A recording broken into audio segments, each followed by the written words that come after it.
Actualité à l'étranger à présent, Clément, pour ou contre Erdogan, le second tour de l'élection présidentielle en Turquie a lieu demain. Le président islamo-conservateur s'est retrouvé pour la première fois en ballottage lors du premier tour le 14 mai dernier. Face à lui, son opposant Kemal Kılıçdaroğlu à la tête depuis 2010 du Parti républicain du peuple. Un élément phare de sa campagne, les droits des femmes reniés depuis 10 ans par Recep Tayyip Erdogan.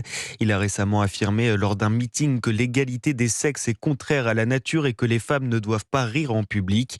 Alors de nombreuses Turcs rêvent de voir partir demain leur président.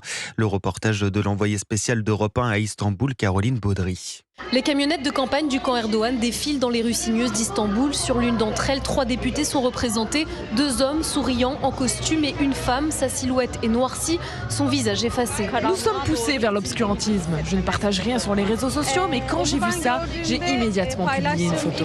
Nayan, une passante, est révoltée. Cette pression sur les femmes est, dit-elle, une épreuve au quotidien. L'État d'Erdogan juge et condamne la façon dont nous sommes habillés, dont nous rions. Et demain, ils entreront même dans notre chambre à coucher, en voulant interdire l'avortement.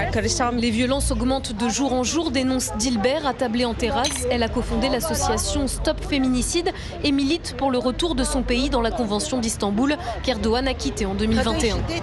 Avec ce traité international, quand une femme ici était violentée par son mari, son père ou son frère, cet homme était éloigné du foyer.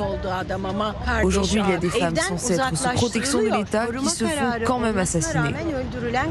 Son association recense plus de 300 féminicides en 2022, 100 de plus que sur la même période il y a 10 ans. Istanbul, Caroline Baudry, Europe 1.